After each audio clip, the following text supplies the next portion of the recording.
Hi everyone, welcome back. Right, firstly, to congratulate the winners of the EarthShot in Boston.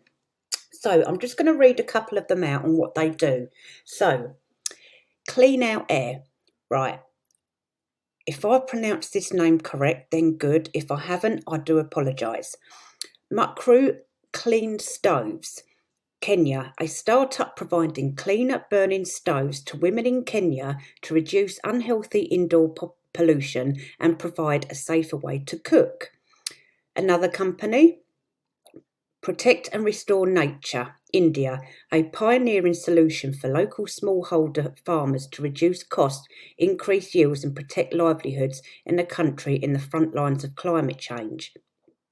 Another company, Revive Our Oceans, Australia, an inspiring women-led program that combines 60,000 years of knowledge with digital technologies to protect land and the sea. Another one, Build a Waste-Free World, United Kingdom, a circular solution creating an alternative to plastic packaging from seaweed. Oh, that's interesting. Fix Our Climate, Omen, created by childhood friends who have developed an initiative technique to turn CO2 into rock and permanently store it underground. So good. Congratulations to them. And didn't our princess look absolutely amazing in green?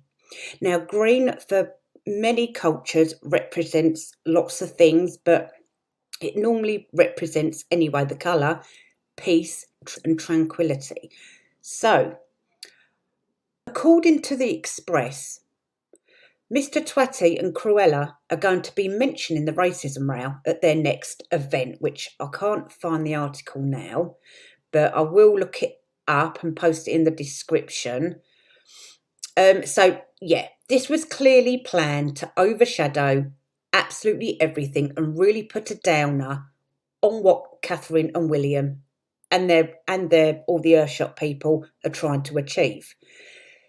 But I was thinking, now I know Queen Camilla is doing a lot for domestic violence victims, but this Marlene woman has exposed really or highlighted what these charities actually get up to behind closed doors. It seems to me, what I've seen so far, that when the public report a charity for corruption, nothing much gets done. I'm wondering if Queen Camilla can have an overhaul of the charities she herself is funding and will take away that funding if she finds them to be corrupt, for example, like Sistah Space. Now, a couple of people have been mentioning on Twitter that some of these women's refuge and everything are not up to standard, are not doing what they claim they are, but while receiving millions from Queen Camilla, the Prince's Trust, etc., etc. We need to do something about this, guys. Personally, if I was a billionaire, I would take over all them charities and work them correctly. And I would go out my way to make a safe space and build homes for domestic violence victims as well as veterans. I'm sorry, but that is something I'd love to do.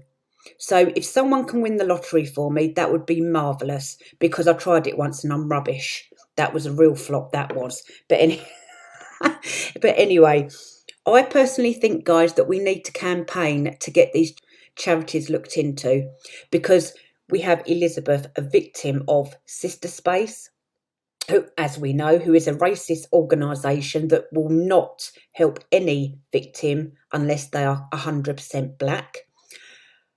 And some of these other women's refuge and everything, I've been hearing stories over the last couple of hours where women have been abused, been treated badly by staff. If there's anyone interested out there that can help me, I don't know where to start, but we need to do something, because there are victims out there that are too scared to go to these women's refuge, these charity things, because fear of being turned away. So something really needs to be done. So if you've got any ideas, let me know in the comments. Right, moving over to moving over to Hunter Biden for a minute. if you pop over to Twitter, if you have Twitter, when you get time, if you pop over to this man's Twitter, Matt Taibbi, sorry, I can't pronounce his last name. Elon Musk overnight has dropped the mic basically on the Democrats and they have revealed exactly how much influence and control the Democrats had over Twitter. Now, this was all to do with Hunter Biden's laptop and the corruption within the Democrat Party regarding the 2020 election.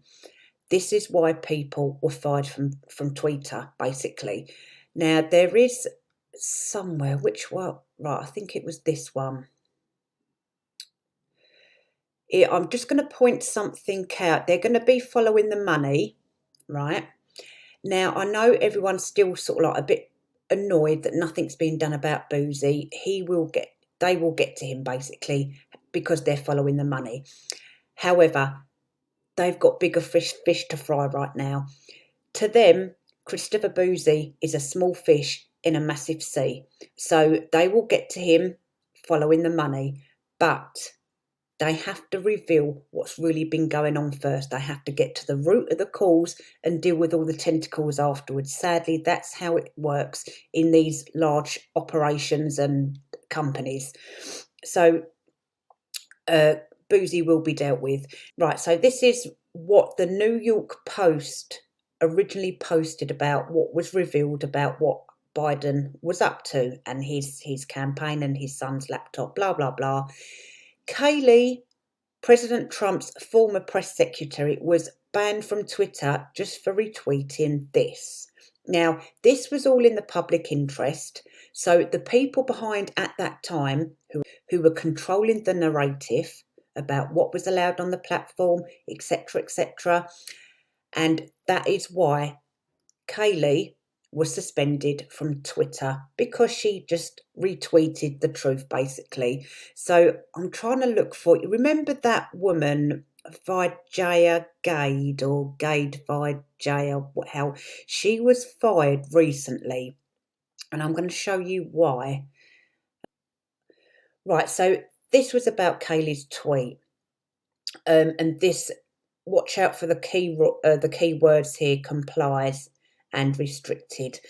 So it says here, thank you for reaching out and we appreciate the heads up. We put out a clarifying thread of tweets earlier this evening to explain our policy around posting of private information and leaking directly to hacked materials. The press secretary's account was not permanently suspended. We requested that she delete the tweet containing material that is in violation of our rules and her account is restricted until she complies.